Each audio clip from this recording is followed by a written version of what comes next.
Testemunhos Seletos, volume 1, capítulo 36. Alimentos cárneos e estimulantes.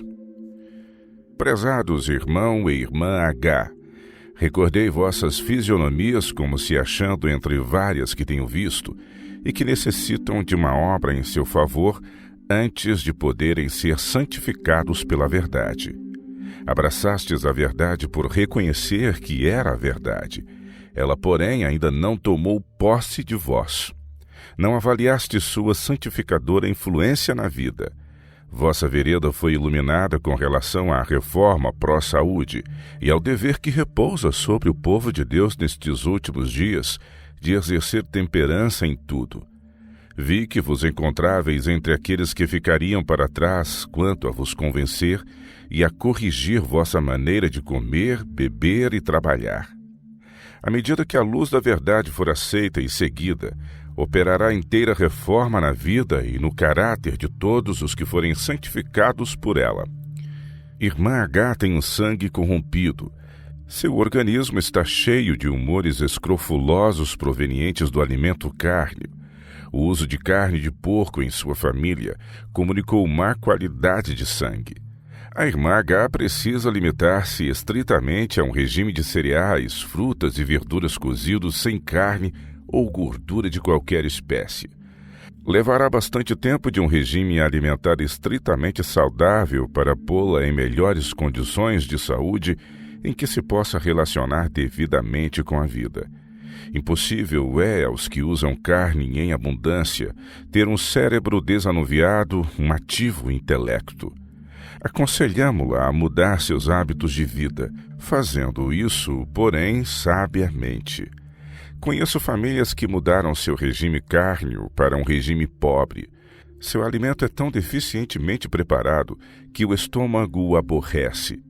E depois me disseram que a reforma pró-saúde não lhes vai bem, que estavam enfraquecendo.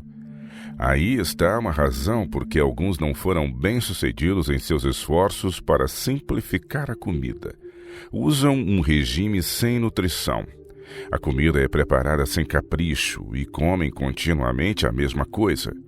Não deve haver muitas espécies na mesma refeição, mas todas as refeições não devem constar dos mesmos pratos, sem variação. A comida deve ser preparada com simplicidade, todavia de maneira a se tornar apetecível. A irmã deve evitar a gordura. Ela prejudica qualquer espécie de prato que prepare. Coma a abundância de frutas e verduras. Aumento da possibilidade de doenças. Depois de reduzir sua resistência física pela quantidade reduzida e pela pobre qualidade do alimento, alguns concluem que sua antiga maneira de viver era melhor.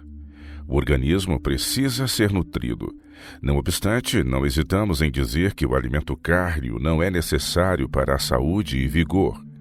Se é usado, é porque o apetite pervertido o cobiça. Seu uso estimula as propensões animais, aumentando-lhes a atividade e fortalece as paixões animais. Quando as propensões animais aumentam, decrescem as energias intelectuais e morais. O uso da carne de animais tende a produzir desajeitada corpulência, ao mesmo tempo que embota as finas sensibilidades da mente. Há de o povo que se está preparando para tornar-se santo, puro e enobrecido, a fim de poder ser introduzido na sociedade dos anjos celestes, continuar a tirar a vida das criaturas de Deus e viver de sua carne, deliciando-se com ela como uma iguaria. Do que o Senhor me tem mostrado, esta ordem de coisas se há de mudar, e o povo peculiar de Deus exercerá temperança em tudo. Os que vivem em grande parte de comer carne não podem evitar de comer carne de animais doentes em maior ou menor grau. O processo de preparar animais para o consumo produz neles moléstias, e mesmo que sejam alimentados da maneira mais saudável, se irritam e adoecem pela caminhada antes de chegarem ao mercado. Os fluidos e a carne desses animais enfermos são recebidos diretamente no sangue, passando a circulação do corpo humano, tornando-se fluidos e carne do mesmo. Assim se introduzem humores no organismo. E se a pessoa já tem o sangue impuro, isto é grandemente agravado pelo ingerir a carne desses animais. A possibilidade de adquirir moléstias é 10 vezes aumentada pelo uso da carne. As faculdades intelectuais, morais e físicas são prejudicadas pelo uso habitual de alimentos cárneos.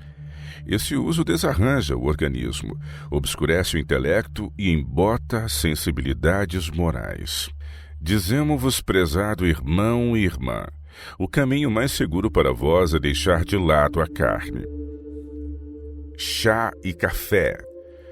O uso de chá e café também é prejudicial ao organismo. O chá, até certo ponto, produz intoxicação. Entra na circulação e desequilibra gradualmente a energia do corpo e da mente. Estimula, provoca e aviva o movimento da máquina viva, forçando-a a uma ação fora do natural, dando assim ao que o ingere a impressão de que lhe está prestando grande serviço, comunicando-lhe força. É engano. O chá influi sobre as energias nervosas, deixando-as grandemente debilitadas. Ao desaparecer sua influência e o aumento de ação ocasionado por ele diminuir, qual é o resultado então? Abatimento e fraqueza proporcionais à vivacidade artificial comunicada pelo chá. Quando o organismo já se encontra sobrecarregado e precisando de repouso, o uso do chá fustiga a natureza pelo estímulo para realizar uma ação indesejada e não natural, diminuindo-lhe por esse modo a capacidade de trabalho e de resistência, e suas faculdades se esgotam muito antes do tempo designado pelo céu. O chá é venenoso para o organismo. Os cristãos devem deixá-lo em paz. A influência do café é até certo ponto a mesma do chá, mas o efeito sobre o organismo é ainda pior.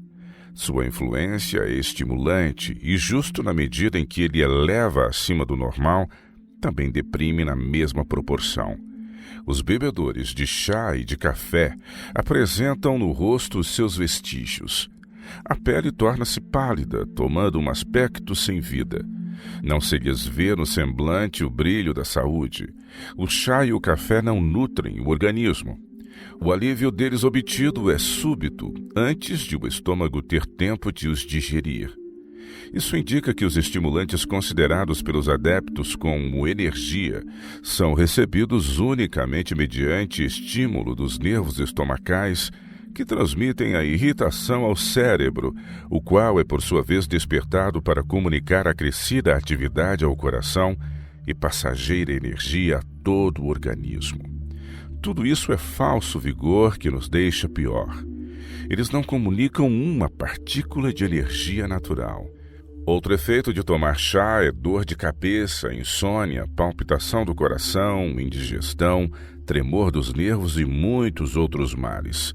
Necessitais de mente clara, enérgica, a fim de apreciar ou exaltar o caráter da verdade, apreciar a expiação e dar a devida estimativa às coisas eternas.